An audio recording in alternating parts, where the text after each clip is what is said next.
श्रोमणी अकाली दल दी और बहुजन समाज पार्टी दी सारी जड़ी करीम है, एक बहुत बड़ा इतिहासक फैसला ऐलानने वास्ते अज स्टेज ते एकत्र होया। मैं सब तो पहला उचेचे तौर पर जी आया आखदा। अज उचेचे तौर पर भैन कुमारी मायावती जी राष्ट्रीय प्रधान बहुजन समाज पार्टी की तरफों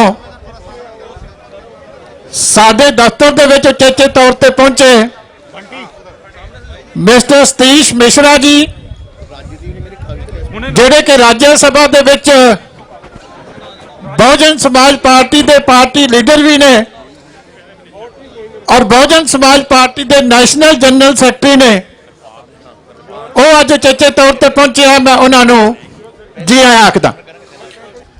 अज का जिहड़ा दिन है बहुत बड़ा इतिहासक दिन है।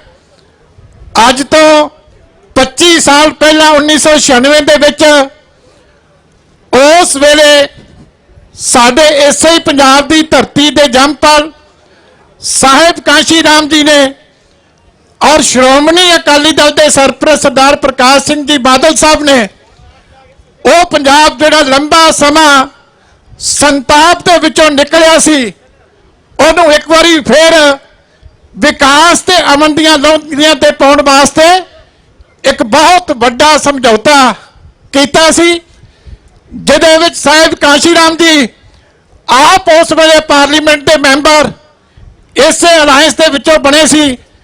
और मैनूं याद है सरदार सुखबीर सिंह जी बादल साहब भी उस ही साल पहली बारी पार्लीमेंट के विच इसे अलायंस का हिस्सा बन के ते पहली बारी पार्लीमेंट के विच पहुंचे सी।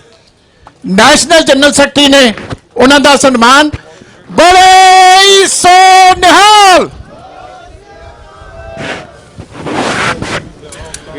साडे बहुत ही सत्कारयोग राज्य सभा के मैंबर नरेश गुजराल साहब वो भी चेचे तौर पर स्टेज पर हाजिर ने। उन्होंने मैं जी आया आखदा। मिश्रा जी का सन्मान हो रहा, जकारे दे नाल स्वागत करो। बोले सो निहाल। मिश्रा साहब तो बाद प्रधान साहब नूं बेनती है कि मिस्टर रणधीर सिंह बैनीपल साहब जिहड़े के इंचार्ज ने पंजाब हरियाणा चंडीगढ़ के बहुजन समाज पार्टी के, उन्हां दा सन्मान वो करनगे। मिस्टर रणधीर सिंह जी बैनीवाल साहब, प्रधान साहब गढ़ी साहब का सन्मान कर रहे जिहड़े सूबे के प्रधान ने बसपा के सरदार जसबीर सिंह जी गढ़ी साहब। अज पंजाब दी सियासत विच एक नवा दिन है, इतिहासिक दिन है। पंजाब दी अगली पॉलिटिक्स विच एक बहुत वड्डा मोड़ है। श्रोमणी अकाली दल, पहले मैं अनाउंस करना चाहना है अज दे दिन श्रोमणी अकाली दल ते बहुजन समाज पार्टी कट्ठे असी जिहड़ा आउण वाला विधान सभा हल्का 2022 ते उहदे बाद भी जिन्ने भी इलैक्शन होणगे असी इकट्ठे लड़ांगे। बोले सो निहाल।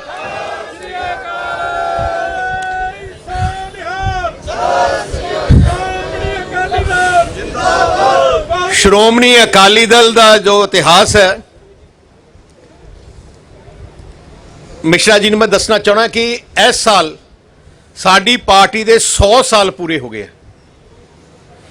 देश की आज़ादी दे विच ते देश की आज़ादी के बाद भी श्रोमणी अकाली दल ने सब तो वध कुर्बानियां शहादतां दित्तियां। देश की आज़ादी के बाद हर गरीब की, किसान की, मजदूर की लड़ाई विच साडी लीडरशिप ने 15-15, 16-16 साल जेलां कट्टियां। मैनू बड़ी खुशी है कि साहिब श्री कांशी राम जी जिन्होंने जो फाउंडर सी बहुजन समाज पार्टी दे,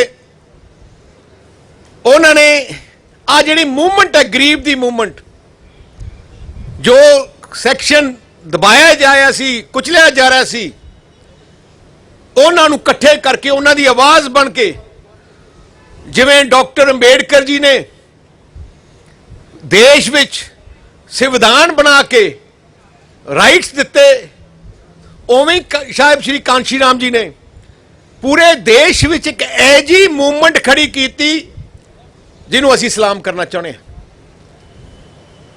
ਤੇ ਮੈਂ ਅੱਜ ਸਭ ਤੋਂ ਪਹਿਲੇ ਮੈਂ ਬਹਿਨ ਮਾਇਆਵਤੀ ਜੀ ਦਾ ਧੰਨਵਾਦ ਕਰਨਾ ਚਾਹੁੰਦਾ, ਕਿਉਂਕਿ ਆ ਅਲਾਇੰਸ ਹੋਣ ਵਿੱਚ, ਆ ਦੋ ਪਰਿਵਾਰ ਇਕੱਠੇ ਜੁੜਨ ਵਿੱਚ ਸਭ ਤੋਂ ਵੱਡਾ ਯੋਗਦਾਨ ਮੈਂ ਬਹਿਨ ਮਾਇਆਵਤੀ ਜੀ ਦਾ, ਜੋ ਉਹਨਾਂ ਨੇ, ਮੈਂ ਕਿ ਜੋ ਗੱਲਾਂ ਹੋਈਆਂ, ਵਿਚਾਰਾਂ ਹੋਈਆਂ, ਜਿਵੇਂ ਉਹਨਾਂ ਦੀ ਸੋਚ ਹੈ, ਬੜੀ ਕਲੀਅਰ ਸੋਚ ਹੈ, ਫਿਊਚਰਿਸਟਿਕ ਸੋਚ ਹੈ, ਤੇ ਮੈਂ ਐਜ਼ ਪ੍ਰੈਜ਼ੀਡੈਂਟ ਸ਼੍ਰੋਮਣੀ ਅਕਾਲੀ ਦਲ ਉਹਨਾਂ ਨੂੰ ਮੈਂ ਵਧਾਈ ਦੇਣਾ ਚਾਹੁੰਦਾ, ਕਿਉਂਕਿ ਇਹ ਦੋਨੋਂ ਪਾਰਟੀਆਂ ਵਾਸਤੇ ਇੱਕ ਇਤਿਹਾਸਿਕ ਦਿਨ ਹੈ।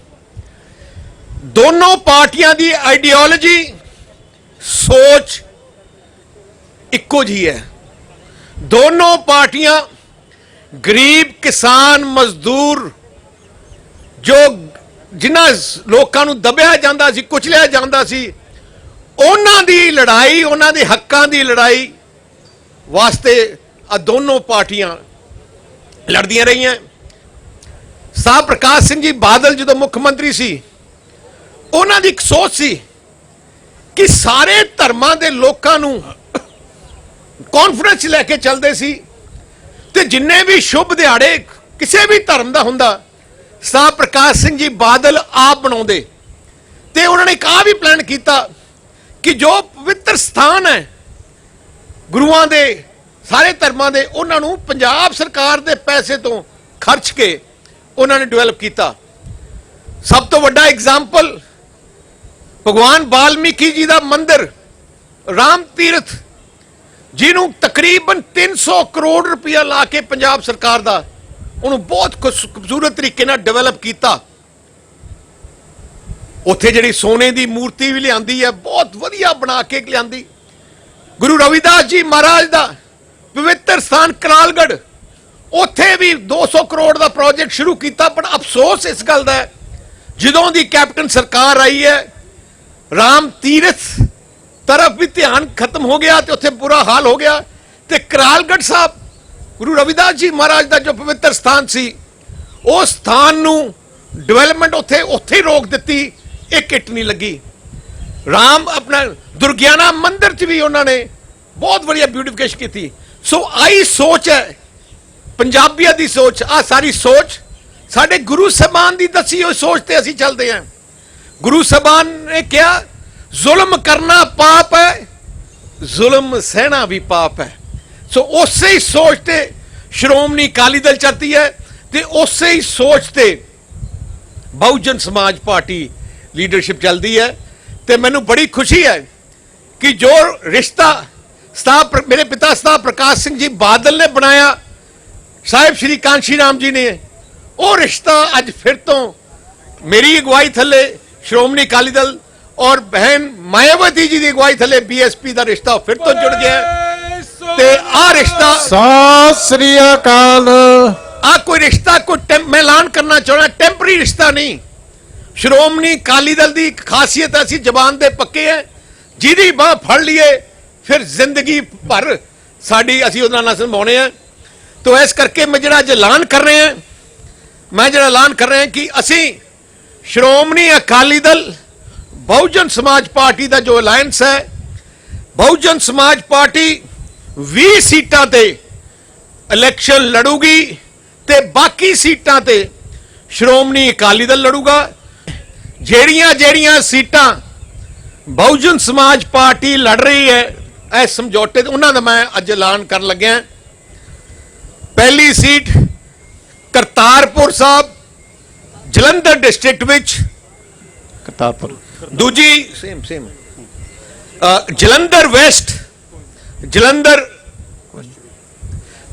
ਨਾਰਥ, ਉਹ ਵੀ ਜਲੰਧਰ ਜ਼ਿਲ੍ਹੇ 'ਚ, ਫਗਵਾੜਾ ਕਪੂਰਥਲਾ ਜ਼ਿਲ੍ਹੇ ਵਿੱਚ, ਹੁਸ਼ਿਆਰਪੁਰ ਸ਼ਹਿਰੀ ਜੋ ਮੇਨ ਹੁਸ਼ਿਆਰਪੁਰ ਸ਼ਹਿਰ ਦੀ ਸੀਟ ਹੈ, ਉਹ ਹੁਸ਼ਿਆਰਪੁਰ ਵਿੱਚ ਟਾਂਡਾ ਸੀਟ ਜੋ ਹੁਸ਼ਿਆਰਪੁਰ ਵਿੱਚ ਹੈ, ਦਸੂਆ ਸੀਟ ਜੋ ਹੁਸ਼ਿਆਰਪੁਰ ਵਿੱਚ ਹੈ, ਚਮਕੌਰ ਸਾਹਿਬ ਸੀਟ ਜੋ ਸ਼੍ਰੀ ਅਨੰਦਪੁਰ ਸਾਹਿਬ ਜ਼ਿਲ੍ਹੇ 'ਚ ਹੈ, ਰੋਪੜ ਜ਼ਿਲ੍ਹੇ 'ਚ ਹੈ, ਬੱਸੀ ਪਟਾਣਾ ਸੀਟ ਜੋ ਫਤਿਹਗੜ੍ਹ ਸਾਹਿਬ 'ਚ ਹੈ, ਮਹਿਲ ਕਲਾਂ ਸੀਟ ਜੋ ਬਰਨਾਲਾ 'ਚ ਹੈ, ਨਵਾਂ ਸ਼ਹਿਰ ਸੀਟ ਜੋ ਸ਼ਹੀਦ ਭਗਤ ਸਿੰਘ ਨਗਰ। ਸ਼੍ਰੀ ਭਗਤ ਸਿੰਘ ਨਗਰ 'ਚ ਹੈ, ਲੁਧਿਆਣਾ ਨਾਰਥ ਸੀਟ ਜੋ ਲੁਧਿਆਣੇ 'ਚ ਹੈ, ਪਠਾਨਕੋਟ ਜ਼ਿਲ੍ਹੇ ਦੀਆਂ ਸੁਜਾਨਪੁਰ ਸੀਟ, ਬੋਹਾ ਸੀਟ ਤੇ ਪਠਾਨਕੋਟ ਸੀਟ, ਆ 3 ਸੀਟਾਂ ਪਠਾਨਕੋਟ ਜ਼ਿਲ੍ਹੇ 'ਚ।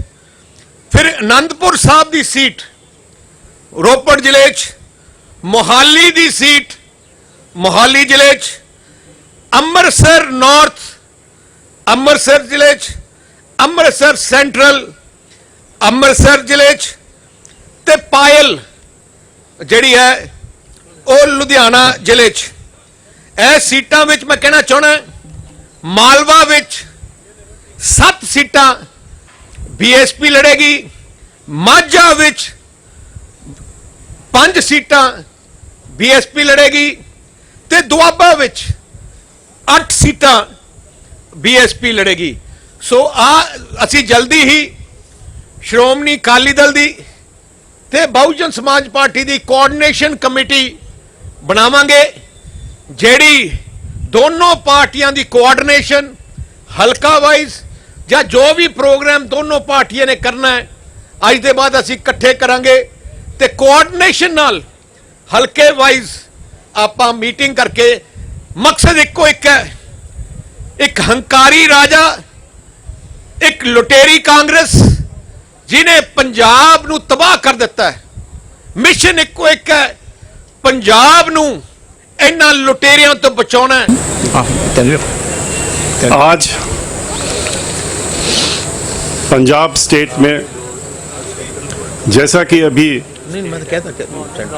सुखबीर सिंह बादल जी ने कहा है कि ये एक ऐतिहासिक दिन है, और इस ऐतिहासिक दिन इसलिए ये इतिहास में लिखा जाएगा क्योंकि आज बहुजन समाज पार्टी जो कि एक नेशनल पार्टी है, उसका गठबंधन पंजाब की सबसे मजबूत पार्टी अकाली दल, श्रोमणी अकाली दल के साथ में हो रहा है और हो गया है।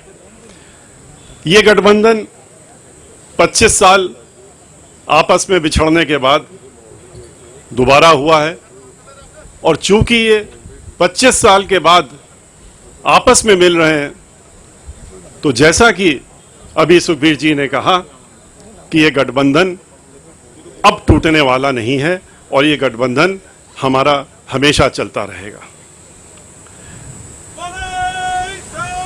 बहुजन समाज पार्टी का हर कार्यकर्ता इस गठबंधन का तहे दिल से स्वागत कर रहा है, क्योंकि बहुजन समाज पार्टी और शिरोमणि अकाली दल की सोच आप और उद्देश्य दोनों ही आपस में मिलते हैं। दोनों ही पार्टियां किसानों, दलितों, शोषितों, मजदूरों, तरह दबे कुचले लोगों के हक और उत्थान के लिए लड़ाई लड़ती रहती हैं। आज का यह ऐतिहासिक गठबंधन इतना महत्वपूर्ण है कि इसके लिए सही माने में माननीय बहन मायावती जी, जो हमारी पार्टी की राष्ट्रीय अध्यक्ष हैं, वो स्वयं आना चाहती थी, लेकिन और इस गठबंधन की घोषणा में वो खुद रहना चाहती थी, लेकिन कोरोना की वजह से और कोरोना में के अंतर्गत लगे जो रिस्ट्रिक्शंस हैं उसके तहत यहाँ पर, क्योंकि ये सभी को मालूम है, अगर बहन मायावती जी यहाँ आती तो हम लोग बहुजन समाज पार्टी के हजारों कार्यकर्ता जो पंजाब के हैं उनको यहाँ पर आने से रोक नहीं पाते, और कोरोना का उल्लंघन होना लाजमी था। इसलिए बहन मायावती जी ने इस ऐतिहासिक गठबंधन की घोषणा करने के लिए उन्होंने हमें यहाँ पर हमारे दोनों साथियों के साथ में श्री पंजाब स्टेट के जो हमारे पार्टी के कोऑर्डिनेटर हैं श्री रणधीर सिंह बेनीवाल जी और पंजाब स्टेट के बहुजन समाज पार्टी के अध्यक्ष श्री जसवीर सिंह गढ़ी जी को अधिकृत किया कि हम लोग यहाँ पर आके इस गठबंधन को की घोषणा अपने भाई श्री सुखबीर सिंह बादल जी के साथ में मिलकर के यहाँ पर करने का काम करें। ये गठबंधन इसलिए भी ऐतिहासिक और खास है क्योंकि ये गठबंधन पंजाब प्रदेश में वर्तमान में चल रहे करप्शन और घोटालों से लिप्त कांग्रेस की सरकार, जो खास तौर पर किसान विरोधी एवं दलित विरोधी है, को हटाकर अपनी गठबंधन की सरकार श्री सुखबीर सिंह बादल जी के नेतृत्व में बनाकर इस प्रदेश के सभी किसानों, दलितों, सत श्री अकाल, सर्व समाज के गरीबों, मजलूमों, मजदूरों आदि की समस्याओं को दूर करते हुए समूचे पंजाब का विकास करते हुए, भ्रष्टाचार को खत्म करते हुए पंजाब के समस्त पंजाबियों को उनका हक और सम्मान दिलाने का काम करेगी।